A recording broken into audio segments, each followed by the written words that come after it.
we are. Just a couple minutes late. People are asking, where are you? Sorry, Freddie, maybe we're here. Shane Matthews, Buddy Martin, we had a little technical issues. Somehow they decided to log us off of our websites, like our social media. But we got it back. Brendan Martin on the case. So Shane Matthews, it's football season now. I guess it's official, right? Right now, we can start actually talking about the games. Billy had his press conference today, and we can talk about that. Franz will be aboard shortly. He'll tell us what he said, and we'll talk to you about the game. I know you've talked about it like it's a waste of time, and I understand how you feel as a blowout, and it probably will be. But it's a game, and they keep score, right? So like Coach Spurrier said, if they keep score, it counts. Good evening to you, Shane. How you doing, buddy? I'm good now. This been a kind of a crazy night when they social media folks decided to unhook us, but we're back. They can't keep us down. So, Shane, there's a marathonic 12 to 14-hour football schedule on Saturday. All right. We're going to have a whole bunch of great games. This is one of the greatest days in college football or the college football watcher. I mean, how could you not? First of all, will you watch as many as you can? Secondly, what are your snacks for the day? Can you imagine? Starting out at noon and going all the way through. We're going to see some fantastic games. And I'm asking people tonight if they would pick two games that they think are a must see. Okay, a must see. I think it was pretty obvious what one of them is. Before we do that, let's go ahead and talk about the news today. Uh, the Bucks are releasing Kyle Trask. I mean, honestly, I don't think he was ever given a shot, but look who he played by. Baker Mayfield has been playing hot, and Tom Brady never had a chance to get off the bench. Just too bad. They're saying he will revert to IR with a shoulder issue. Then they'll work out a settlement, release him, and look for a new team. You said on your show today he'll probably be picked up. You feel that way about it? I would think so. I mean, hell, I was cut 5, 6, 7 times in my career. Were you really? Oh yeah, yeah. So fun. I mean, that's part of the business. Most guys get cut a lot in that league, or fired, however you want to phrase it. I think Kyle. I think he'll another team will sign him. I would think. Yeah. Well, and there's another guy that you never have been a fan of. A lot of us are. I would say I'm probably in that category. He couldn't make the team because he was too fat, too big. It's Well, I too was. bad. It wasn't that I wasn't a fan, buddy. No, I no, just didn't. I know you, but you didn't really care for him playing on the field. You Well, saw, I thought he was a liability every yeah, time he was on right, the field. yeah. Um, Well, that would say that's like being not a fan. I mean, and I no, it's get not. it, No, you cannot like. Not. It's not that I didn't like Desmond as a right? person.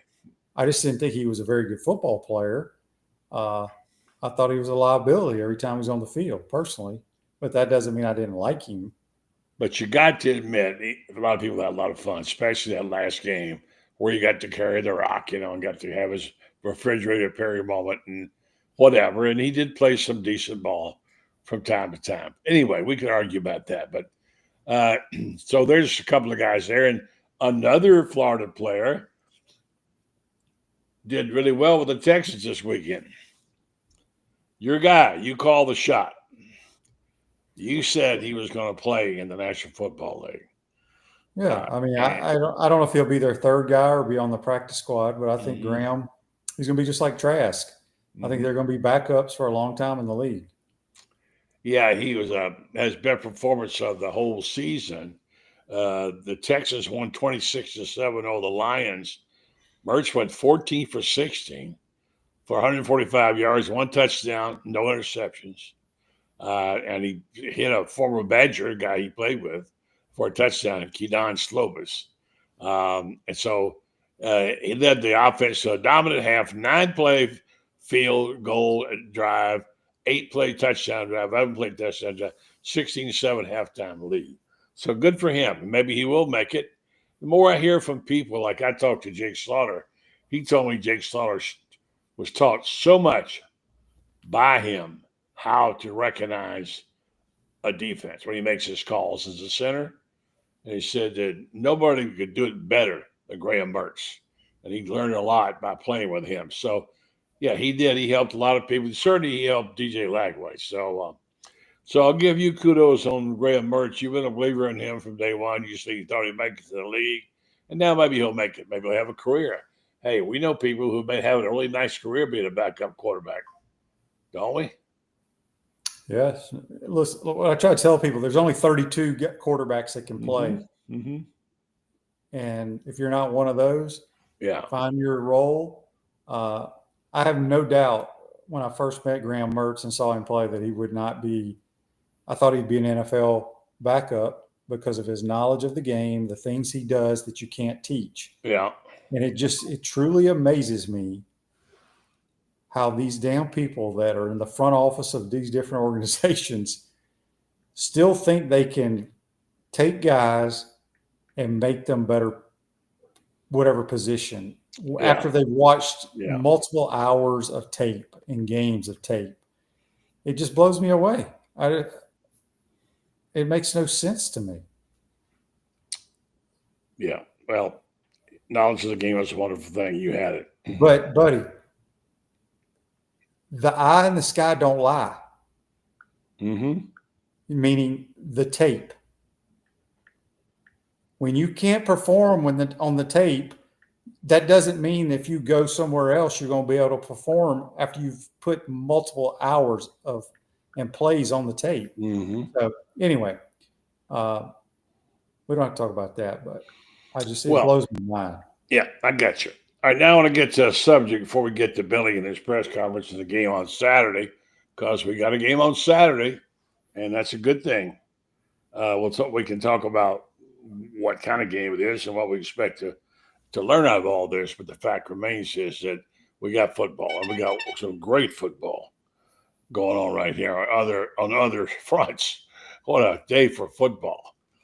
And I want to talk to you about something before we get to Billy, and that's, if you remember the times we've picked golf over the years, I have probably picked Tommy Fleetwood to be in my final three a dozen times. I've always liked him. I like his ball striking. I couldn't figure out why he wasn't winning. And Shane, he had his day on Sunday. It was really nice. I love Scotty Scheffler. I'll root for Scotty Scheffler, but I love what Tommy Fleetwood did. I'm sure you watched it. What did you think? I was happy for him. He's one of the top players in the world, has always been, just hadn't had a win. And he beat a damn good field, best field in golf, and played really good golf. Well-deserved. And who knows now that he's got one, he could just a snowball effect next year. But it was good to see him win.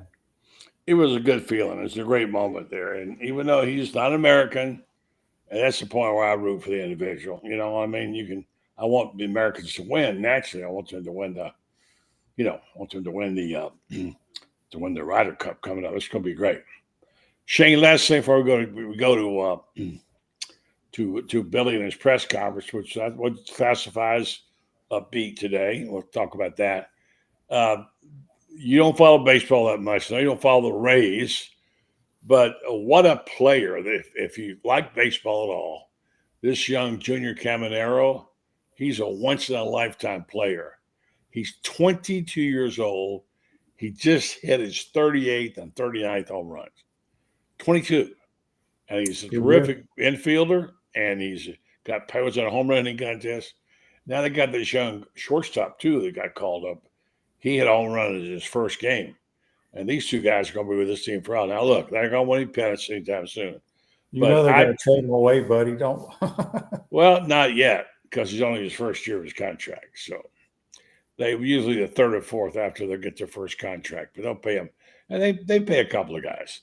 But it's just fun to watch youthful exuberance, and I really have enjoyed watching these two young guys. All right, Shane, let's talk. And let me just tell folks first, on Meldon Law Monday, about our friends at Meldon Law. They do it right. And we had Jeffrey on a couple of days ago. We have a new name for Jeffrey. It's called Marco Polo. He went on such a trip, terrific trip, he and Patricia. They went all over the world all the great cities they went to and saw things that they saw. They could write a book about it. And that's Jeffrey. He works hard, he plays hard, he travels well, and he, of course, lives well, and he does an excellent job as a lawyer. That is why there's only one law firm that has an official title with the University of Florida, and that's Meldon Law, and they will certainly take care of your law. They also love the Gators, and if you're a Gator, you want to do business with a Gator, this is the guy you need to call. They have 4 locations to serve you: Ocala, Kingsville, Lake City, and Williston, and they do it right. I've currently got them hired now for a job they're doing for me.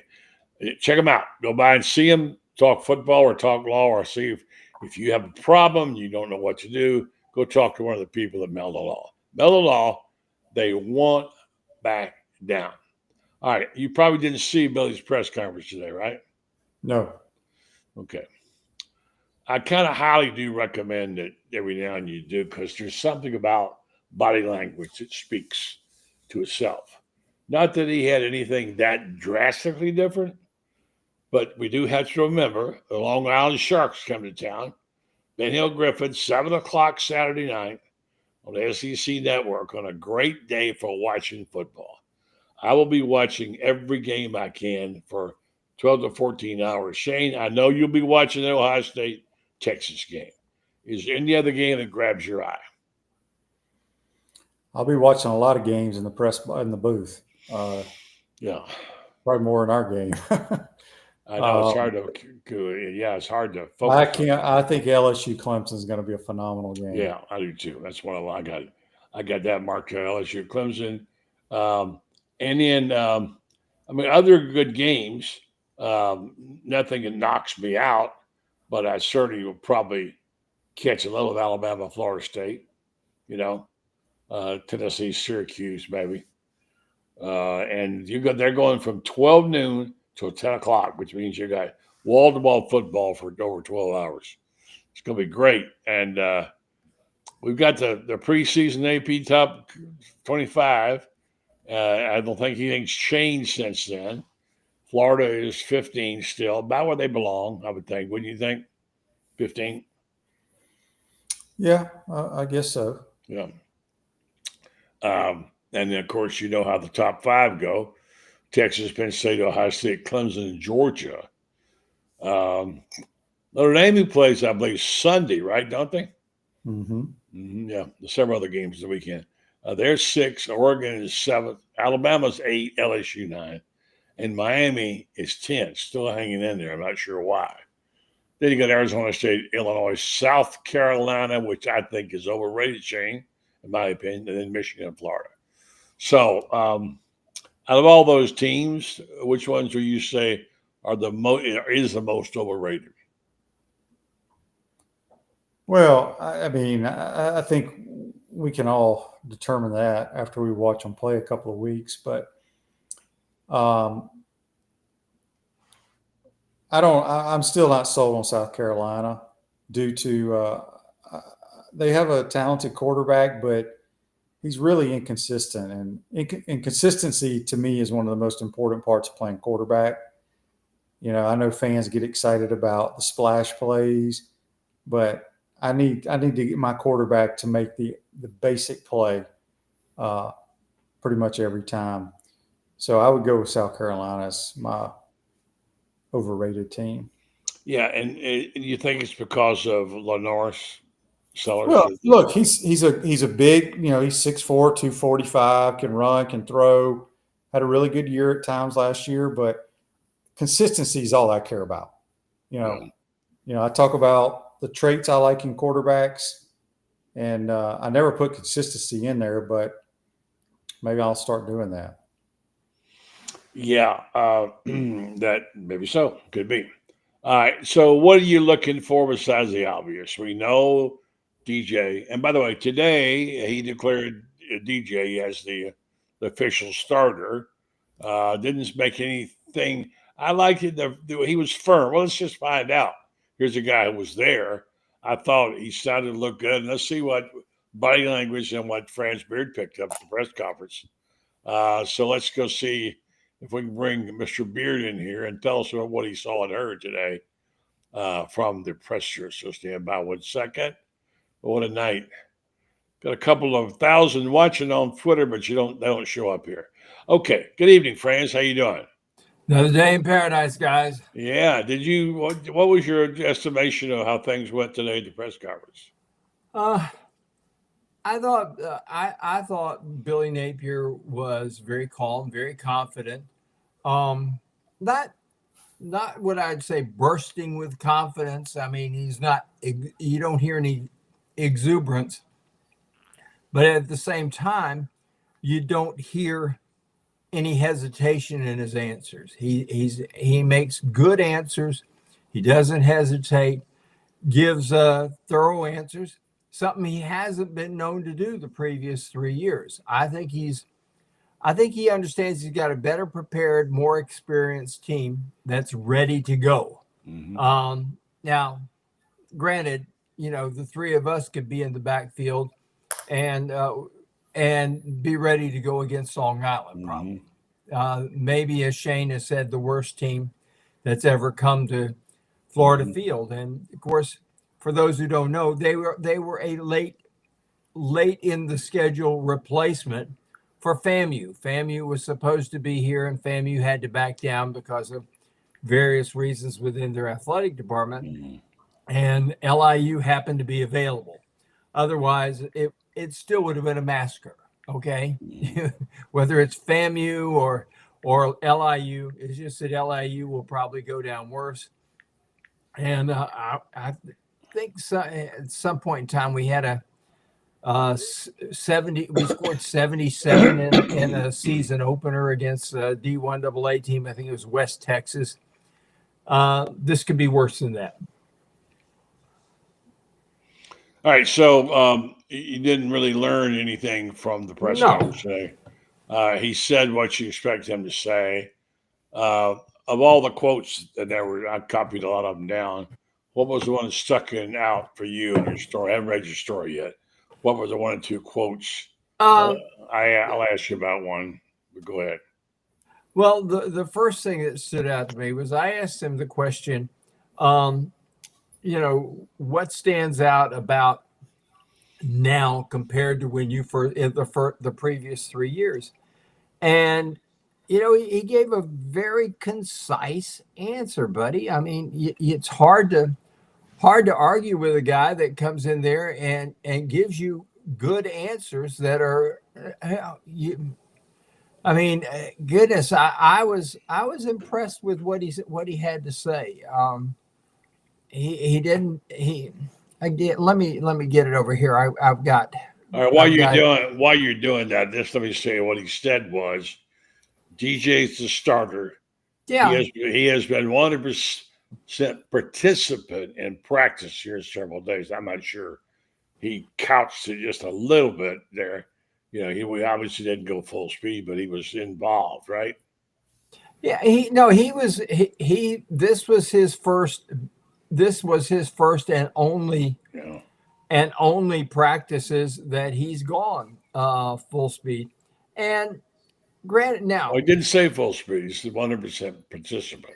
Well, but this is this is not a time when he's going to give you anything. I mean, no. I just was trying to read between the tea leaves. He also said it gets better every day. He's having a lot of fun playing football and competing. He's smiling a lot more often now. That probably told me more right there. But yeah, well, he's getting to practice, and it's kind of like when you got a thoroughbred and he wants to run, and you keep him in the pen, and he's just stomping his foot and ready to go. Yeah. The kid's smiling. He's out there getting to play again. And everybody, the other guys that came along, said DJ comes in, practices, and he's the same old DJ, only he's become a better leader. Yeah. And Billy emphasized this. He said, the leadership skills are there.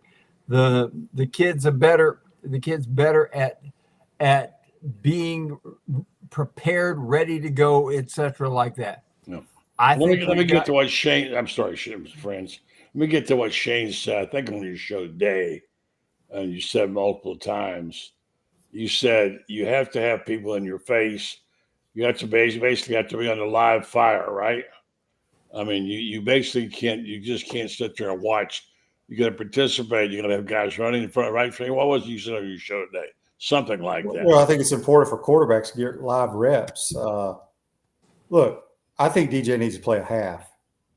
I think he needs a lot of plays. I didn't mean throw it every down.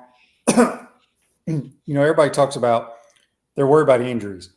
I can promise you the coaching staff is not worried about injuries. I don't know any coaches that have really gone into a game worried about injuries because you can't coach that way. Yeah. And you got to remember, DJ's never been hurt by being hit, right? People's like, he's been hit multiple times, but none of those resulted in an injury. I think he needs to play, like I said, a half to get his timing in. He has not played or really practiced 11 on 11 since Tulane. I know he has the last couple of days, but I just think it's important moving forward for the rest of the year for him to at least get a half in, because I don't think I don't think Florida will punt in this game, and I don't think they will score. I take nothing away. I'm not trying to talk down on Long Island, but as Franz says, this is clearly the worst team we've ever played in the history of the program. And it's not their fault. They're going to get a nice little payday. It's a great experience for their kids to come to the swamp, but it's a bad. I mean, they're going to be overwhelmed. Mm-hmm. Well, I don't think anybody's going to be running around claiming the national championship. Don't get me wrong. I just think they need some live fire of some kind and see them line up. I mean, first of all, they still got to correct. We got to make sure they've corrected everything. We can't go off those last 4 games, but I mean, they're lining up and getting the right number of people on the field, the right places, etc. You still got to do that against whatever you do. So you have to do that right?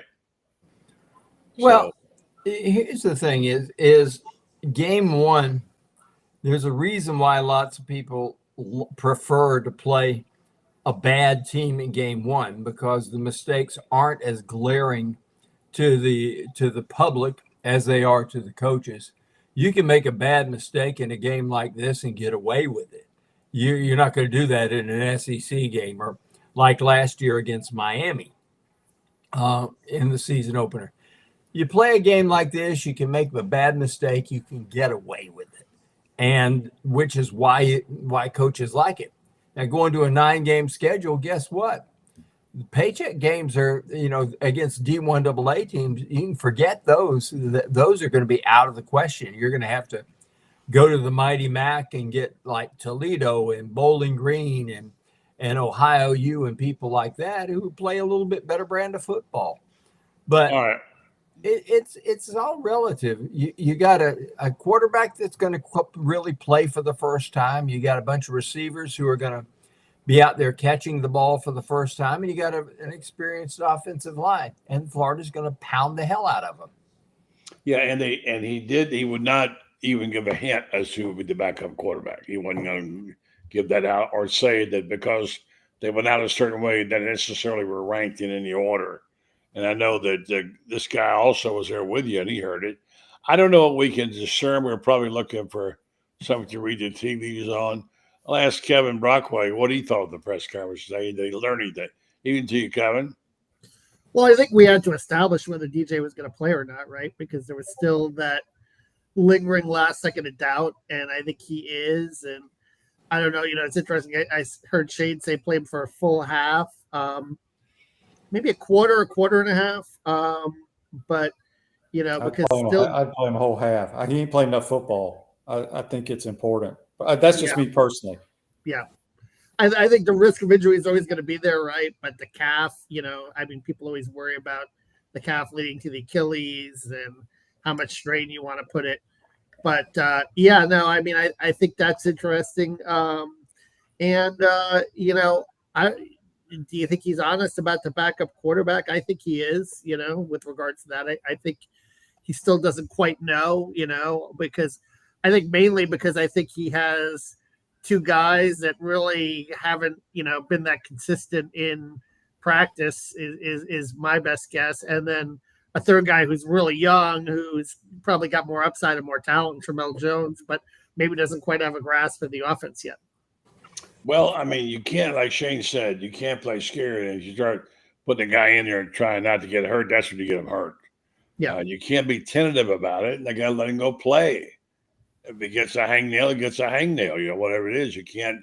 You got to play. You got to play him like he's a regular player. Shane, how much can you protect him here? Like, I don't really. I've never been around a coach who like calls plays to protect people. They should not even pressure the quarterback in this game. Okay.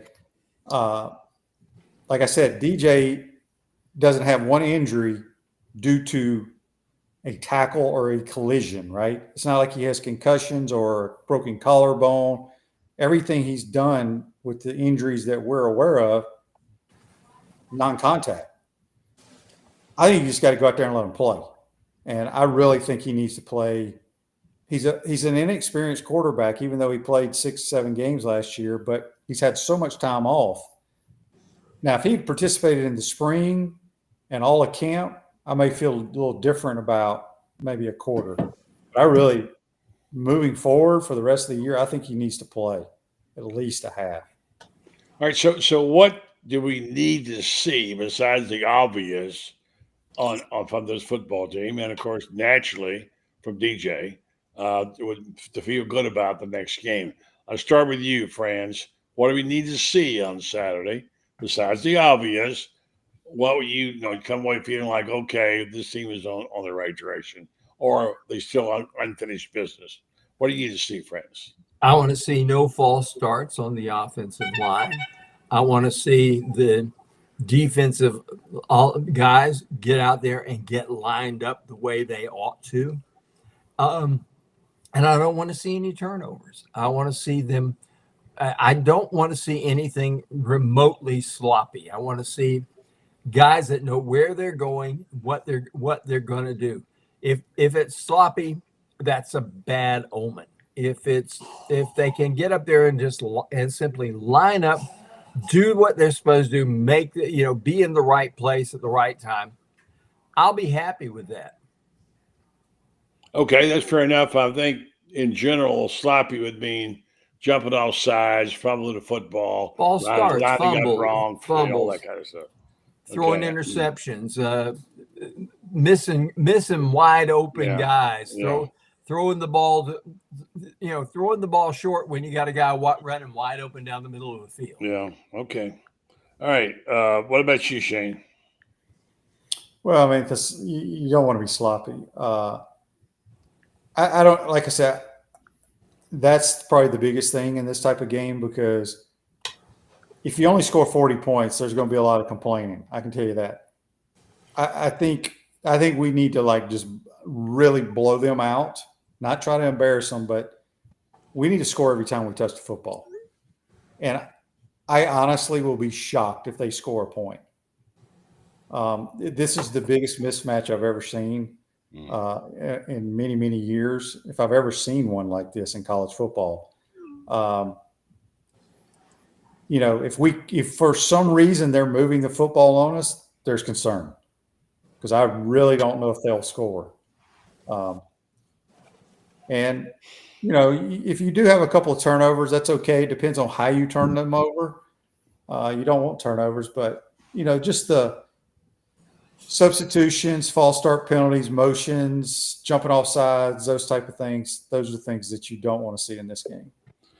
How about style points on composure, and things of that nature? When how well you're throwing the ball, if you're making your cuts or you're making your blocks, you look for that, Kevin, at all?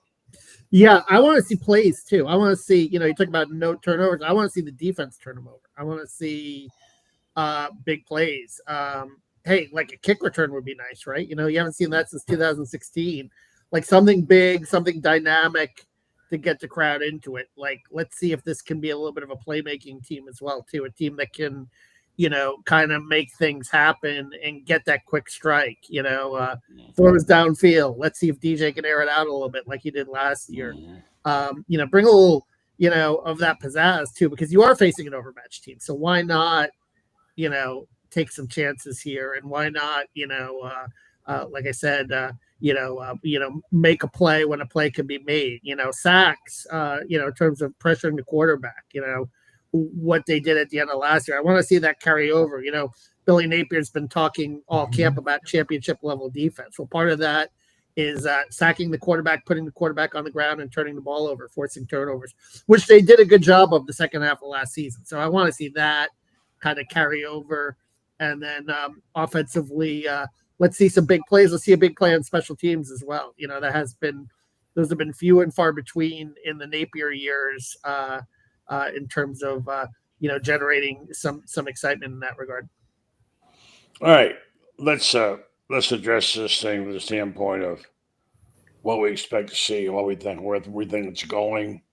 The most encouraging thing that you've heard over the last few days, and what coach or players, like today, Billy said the room that impressed him the most was the outside linebackers and what Edge is it? rushers. Edge rushers. Edge rushers, yeah. Yeah. And named the three guys. The guys like George Combs are getting a little run. What are those kinds of, what does that mean? He said above all the rooms he mentioned them. How big is that going to be? And Shane, you've been wanting this for a long time. You've been wanting this outside pressure. You guys heard the comments when Billy said that. What did he mean, Franz? Well, what he means is he has got the people this year who can put the pressure on. Once they started putting the pressure on, 19 sacks in the last 4 games, that defense was totally different. When they're able to pressure the quarterback, the pass defense got better. Everything got better because they were able to do it. And being able to, he names these guys and knows that he's got people that can put the pressure on. That was a shot across the bow. The rest of the SEC, we're coming after you. Kevin? Yeah, Jaden Woods. I'm very curious about him. Obviously, there's been a lot of talk about him, and obviously with Elgin McCray's status looking, more and more like he's not going to play. Like him as an edge rusher, I'm very intrigued to see what he could do. What what that rotation can do with George Combs. Like I want to see how they can get after the quarterback, and even Aaron Childs, who I hear is working out there as well. Yeah, like what can they get out of that? And I want to see the run game too. I mean, I'm curious about that as well, and I want to see Jaden Bond, Jacoby Jackson. If this is the kind of game where you think both guys, might be able to get over 100 yards and get them on big chunk plays too. Maybe, and then you can turn to guys like Katie Daniels, and Duke Clark, and Byron Lewis, and use some of your depth in the second half. Yeah. Okay. All right. So it was just me, or does it, Shane? Does it feel like we're talking a lot about the defense, and Billy's talking more about the defense than usual? I mean, he said today he was looking for his 4th corner, I believe, and his 4th safety. Is that what he said, Franz? 5th and 6th safeties. Okay, yeah. So what is it? I mean, does it seem like we're spending a lot of time trying? He said we're on a mission on defense to play championship defense. It seems like that is a focal point, Franz and Shane and Kevin. What do you think, Shane? Well, it's been a focal point for me for about 5 or 6, the last 4, 5, 6 years. And I know we played well there towards the end of the year. I just felt like we still gave up way too many yards. That's just what my eyes tell me. And sometimes stats are misleading. But I'm right there with Coach Napier. I want to see these guys, and I'm glad that we may have these guys that can disrupt offenses. But I need to see it for the whole year, because I think if Florida wants to have the year that we all hope, it's going to come from the defensive side of the football. And you screaming about, can we stop somebody? I mean, we talked about this now for years. If they just get one more stop a game. Well, I'm an offensive guy, so I want the ball back. The things that stick out in my head, and we won those games, were against LSU and Ole Miss. but they really never got off the field. It didn't seem like. I felt like they were on the field the whole damn game, and then they would drive down and miss a field goal or drive down and throw an interception. That's all part of the game, and it's great because we had to cause those plays. But I'd much rather have a bunch of teams go 3 and out. So we'll see what happens this year. Franz? Well, here's the thing: offense has not been the problem in a number of years since Dan Mullen in 2018. The offense has been good enough to win games for ever since then. The problem has been you can't get off the daggum field, as Shane just pointed out. You can't give up 50% of third down conversions. I think a couple of years ago they gave 49% on third down. You got to get that percentage down to 35% or less on third down. And the defense, like I said, the offense hasn't been the problem. They've scored enough points to win ball games. The problem is the defense. You take that Arkansas game a couple years ago. I know that just frustrated the hell out of Shane. That here's Arkansas, and I think they converted like about 8 or 9 straight third downs against the Gators, and we lost a game that we should have won that game by 3 touchdowns easily. We could have beaten LSU both years with Jaden Daniels if they could just get off the daggum field occasionally. And that's got to be the key. You got to get off the damn field. Go ahead. There's a big difference between Arkansas and LSU there, Franz. I mean, Jaden Daniels is a special player. He won the Heisman that year. But I don't think that they were going to beat. Yeah, but they're not. Like I said, that was a talent issue. That's not a scheme issue or what anyone could do. I'm going to say this, okay, and to Shane's point, okay. 12th in the SEC out of 14 teams in yardage, 11th out of 14 teams in 2023, and 15th out of 16 last year in yards led. So Shane is right on the point there in terms of the number of yards they're giving up. And, I wrote about today. But let's examine it. I mean, Billy, he started out with this young wonderkin, Patrick Toney. They couldn't get off the field on third down. Austin Armstrong comes in. He has a good month. Everyone thinks he's on the come. And then if you remember that Kentucky game, Liam Cohen, who is now the coach of totally exposed him in that game when he was the OC of Kentucky, and Florida was never the same defensively after October 2023. You've got Ron Roberts now. It started to turn a little bit, and you've got him for a second year now. So I'm curious to see the continuity, and if he's the guy, he's a veteran guy, he's older, he's been around the block, if that carries over. But I think a lot of their struggles on defense were because Billy put his hand in a lot of young coordinators that probably weren't ready for the job. And I think, Ron this year, with another year under his system, I'll be curious to see if that defense can take a step forward as a result. And you finally have a little continuity there as well. All right. I got a job for you guys. And I know this sounds obvious, but for the heck of it, I had to do a little study on it today. We know there are certain words that we mix up, that we get confused. And one of them is complementary and complementary. Okay? They made 2 different things. The kind of complementary football that Billy's always talking about is LE. Yeah. Complement. Okay? Complimentary. That's different than complimentary, like saying, hey, what a great job. That's being complimentary. So, given that that's the deal, the complimentary means when you do something that's as good or better with something, right? I can give you the exact definition if you'd like it. But what kind of football is that? When you say he says complimentary football, what comes to your mind, Kevin?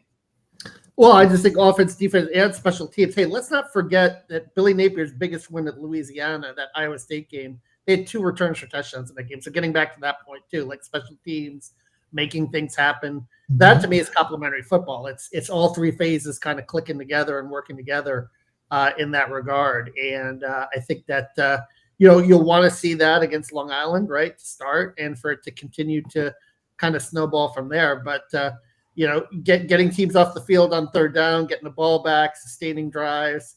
That's the Billy Napier offense. Now, look, it's not going to be, the most sexy offense, although with DJ Lagway and play action, maybe we'll see a lot more of those throws downfield. But that I think in general he's proven to be a guy his first 3 years that's going to want to run the football, play field position, and establish that. But hopefully with Lagway, we'll see at least a few more, and if he could stay healthy, a few more dynamic plays this season in that regard. Franz, I don't know about you, but I think complementary is also you can run and throw the football. That's another way to look at it. I think this is a team that can do that.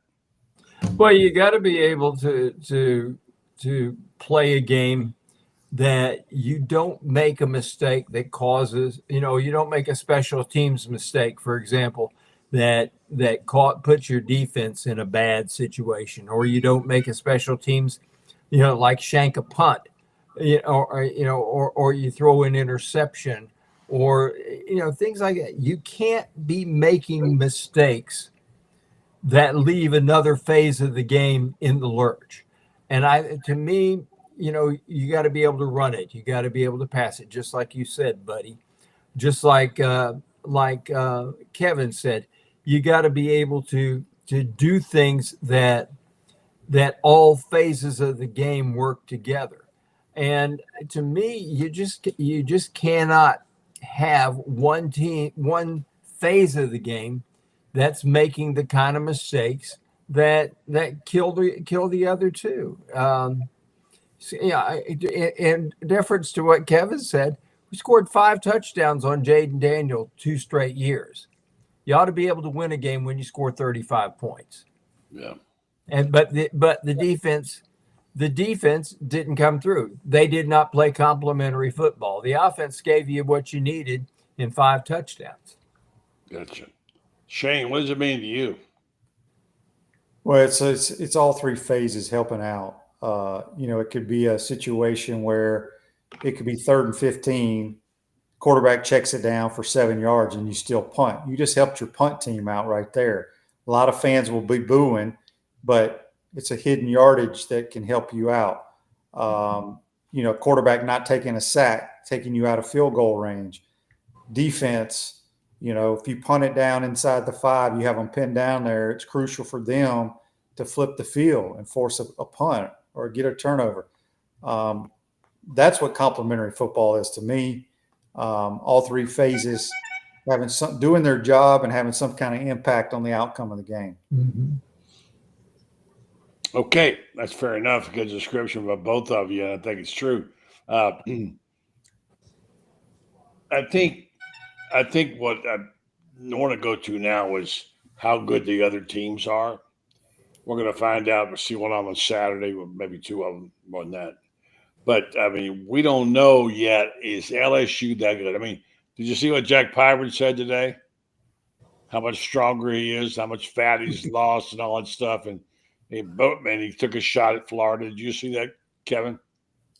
I did not, but it's not surprising in terms of – but, I think all people do that this time of year, right? Florida was pumping up that it lost, 7.5 pounds of fat and gained 200 pounds of muscle and stuff and everything like that. So. Well, he said my former school. And he put a context. Okay, whatever. Piper was was a very good player. I think they'll miss him, but to be honest with you, it sounds like me they got some terrific edge rushers now.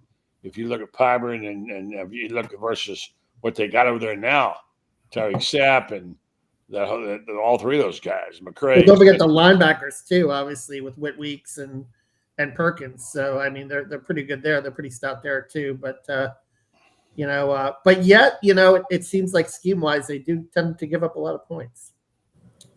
Well, we don't know this year. We'll see. We just don't know yet. But it sounds he's a liability in passing situations. That's what you said the whole Shane explained that. You always said that. Well, he was not very good for us rushing the passer or if they dropped him into coverage. Now, he's a good player against the run, but I'll be anxious to see how they use him in passing situations. I wouldn't surprise me if they take him off the field. That's one of the problems for the great linebackers, isn't it? I'm just saying he's great. Yeah. If you can't stay on the field for 3rd down, it's unfortunate, but it changes things. So, all right. So, are we confident the offense is where it needs to be at this point in time and functioning the way it should be? and that the running game is still maybe one of the most underrated parts of the game, and that if DJ can't play full go every game, they've got enough help at quarterback and they got enough of offensive line and players at wide receiver, etc., to be able to be competitive, although not maybe championship level. How good could they be without him, Shane? Well, I mean, the supporting cast is the best that we've ever had around the quarterback here in a long time. And look, we all hope DJ plays, but like I tell everybody on my show and everybody I see that asks me all these damn questions all summer long, I can promise you if DJ, for whatever reason, cannot play, they're still going to put their helmets on and buckle up their chin straps to try to win the damn football game. I agree. And play complimentary football, right? Yeah, I mean, go find a way to win the game. Yeah. However that is, block a punt, pick six, return something. The backup quarterback may throw 4 touchdowns. We don't know, but and this is the case for everybody in America because the quarterback is the most important player on every freaking team in America, right? If Garrett Nussmeier goes down, fans are going to go ballistic. Yeah. Right? What are we going to do? Yeah. Arch Manning goes down. If Austin Simmons goes down at Ole Miss, I can go through every team. So, but we focus on our team, and I get that. But I trust the coaches. I trust our players that not even if it's DJ. Let's say Jaden Ball tweaks an ankle. I trust our backup running backs. And, here's the other point, too, and it might be blasphemous to say on a show like this, but what if because of the offseason development or lack thereof that DJ endures a little bit of a sophomore slump or teams figure him out on film? I mean, you're going to need the rest of your team to step up around him anyway, regardless of if he's healthy or not. And I think we saw that a little with, Tennessee with Nico Amalavela, and can't pronounce his name, but, and they stepped up around him with the run game and the defense, and they still got to the college football playoffs. So really, at the end of the day, it is a whole team aspect of it, coming around and everyone playing football. Quarterback position obviously is the most important in sports, but you need to have the guys around you lift you up when maybe you're not at your best. It's a good point. And it's a very good point. Very good point. Because when those guys, you watch those guys in the NFL that come on the scene, sometimes the following year after those guys have watched tape for 6 or 7 months on them, change the way they play. Let's hope that's not the case here, but he has not played a lot of football. And that's why I think he needs to play half. Here's the thing, guys, you're going to have this is to me is the key of the whole season. You got to be able to run the daggum football, period. Shane, when you played, you knew that 3rd and 1, you could give the ball to Eric Rhett and you got first down. And I don't know that Eric Rhett ever got stuffed on 3rd and 1. And a great running game doesn't necessarily mean 200 yards. It means you get 3rd and 1 when you got to get it. 3rd and 2, you get it when you got to get it. And I think they can do that. I agree. No matter. All he had to do was call the draw and Red would get 20. He was great at that, probably. Yeah. So now, and Shane, I want to ask you the feeling about this. When you feel like you're playing well, and I won't say you feel charmed, but you feel like things are going your way, the ball's bouncing your way, is there an extra layer of confidence? Well, yeah. I mean, sports, it's all about the snowball effect, right? When things are going well, just continues to roll. But adversity is going to hit at some point during the season. How do you react to it? And I'll go back to the most simple quote that we heard every time before we ran out of the tunnel and before the game and at halftime. Good things are going to happen. Bad things are going to happen. Just keep playing. Keep playing. That was his mantra. That was what we heard.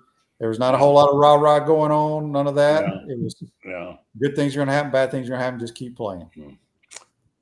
And he also said this: be less sucky today. All right.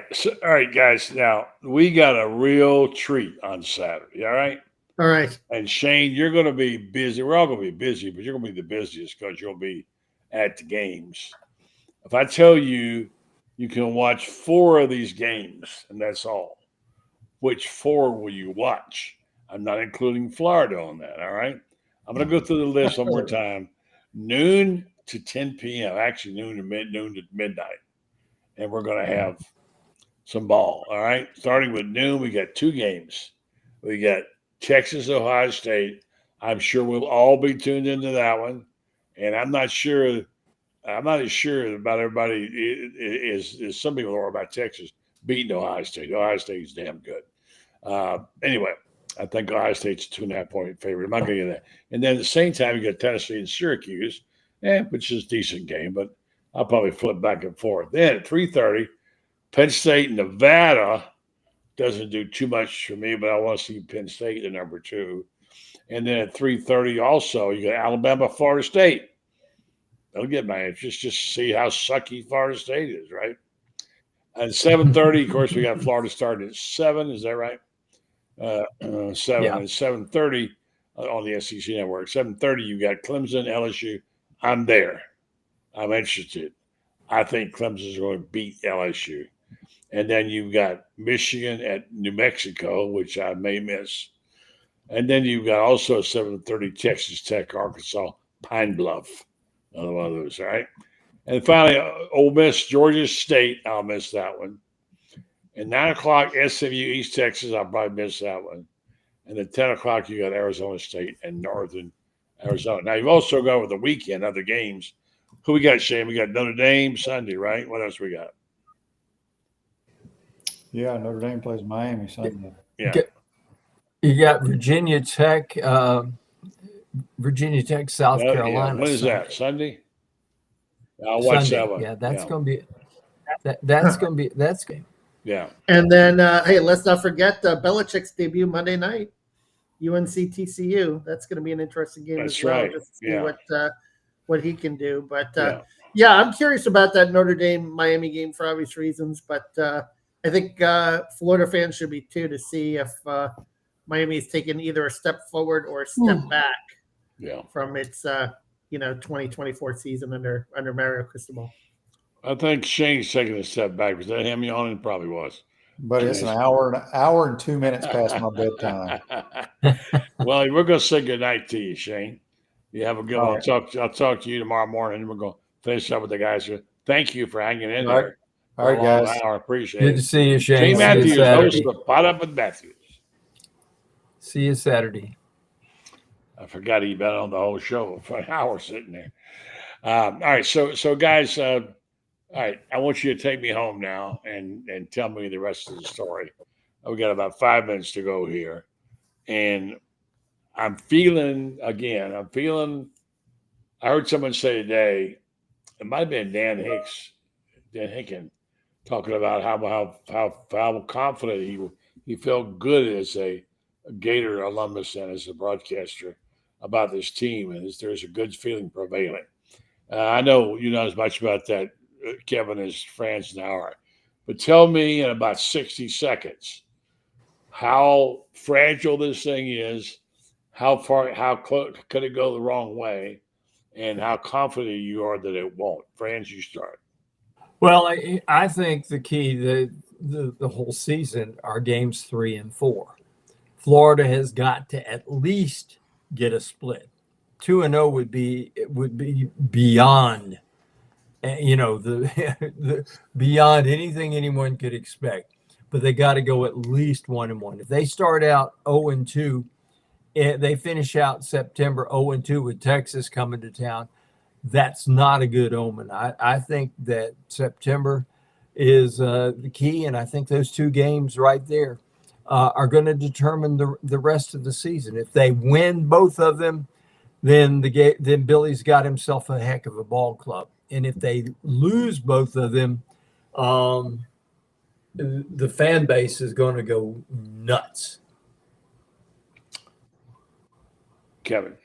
I would say keep DJ healthy, and let's see if the defense can carry it and develop. I still think he's important because I just don't think that you have a proven backup. And it's interesting because I saw that Purdy is going to be the backup at Wake Forest, and he was a guy that was a Gator for a minute, and you wondered if he could have been here. You would have maybe felt a little better Deshaun Purdy because he seemed like a proven like dual threat backup with a little more upside. So I still say that DJ is the key to this thing. I know that you can play great defense and run the ball and go around it, but I still think for his psyche and just the way the team responds to him, and he doesn't have to play great, but I think he needs to be out there.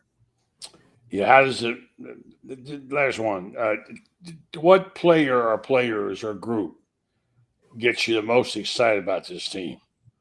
And where do you think?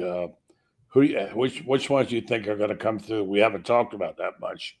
Who would be the ones? I'm excited about the receivers, although I know they're a little banged up now, but I think, you get Dallas Wilson fully healthy, you get Eugene Wilson healthy. From what we've seen of Sturdivant this camp, I mean, I think he's going to be a guy. Vernell Brown, you hear so many good things about. Aiden Mizell, Ty Hawkins, a lot of speed out there and a lot of playmaking ability. I'm very excited to see what these guys can do out there on Saturdays on a week in and week out basis, especially when they all get healthy. Franz, I know you're you're excited about about Vernell Brown. I know the third. So I'm excited about the entire group of skill people they have. I think that this is the most speed they've had since the Urban era. I think when you add the speed you've got on the outside, the speed among the running backs, etc., like that, I don't remember a Florida team with as much speed at the skill positions.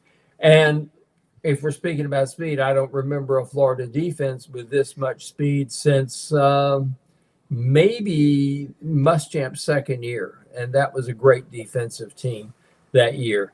But it's been a long time since we had this much speed on defense too. But what really stands out to me is the speed at the skill positions. And I think that's going to be critical for the Gators for the entire year. All right. Final thoughts on what we're going to see this weekend. 30 seconds each. I think, I think it's going to be early and often, lots of scoring. They did play Baylor and TCU reasonably well. I don't think it's going to be like 60 or 70-0, but I'll just say like 49-3. I think it'll be that. Yeah. France? I think Florida scores a lot of points. I think LSU gets clubbed by Clemson, and I think Texas goes to Ohio State and beats the Buckeyes in the horseshoe. All right, guys. Great job tonight. I appreciate it very much. You take care, and we'll talk to you next week. It'll be an exciting week this weekend. Franz Beard and Kevin Brockway. Thanks, guys. Thanks, buddy. Thank you, buddy. I want to go out with this message from Titan MRI. I've done this spot a number of times. I was going to talk to you off the top of my head about it. And they do everything in regards to what they do is customer service oriented. If you don't like to get in those little tiny cages, they got bigger ones. They also could custom make your appointment. You have a hard time getting off work and you can't get there in the daytime, they'll make it for you at night. They're doing everything they can to earn your trust in your business. And they have several locations now to serve you. One of them is now up around Columbia County, of course, north central Florida, coming soon to Ocala. They do a terrific job with the customer and they're growing in popularity because people are saying more confidence. They can go there and get their CAT scan or MRI and get it taken care of and get it in a fair. And by the way, they do now take your insurance. And you can go through their special pay program. If not, they want to work with you. They want to be your provider for all your needs in terms of MRIs, CAT scans, etc. So check them out. Titan MRI and Imaging, located in several places to serve you. And go by and tell them Buddy Martin sent you. Have a good night, folks. We appreciate very much everybody hanging in there tonight. We had a few technical issues, but we got through them, and we had a nice crowd tonight. Thanks for hanging in. We're always good about hanging in there. And thanks to our executive producer, Brenda Martin, who's always there, lurking behind the scenes somewhere to help us out. We do appreciate that. Excited about this season. Excited about what's going to be happening. Excited to be doing this show with you. And don't forget, tomorrow night, Lauren Meadows will be here and Rob Brown. And they'll be bringing you good stuff, as they always do on this program. We got a bunch of good guys, very dedicated. Don't forget, subscribe to GatorBait, GatorBaitMedia.com. Have a good night, folks.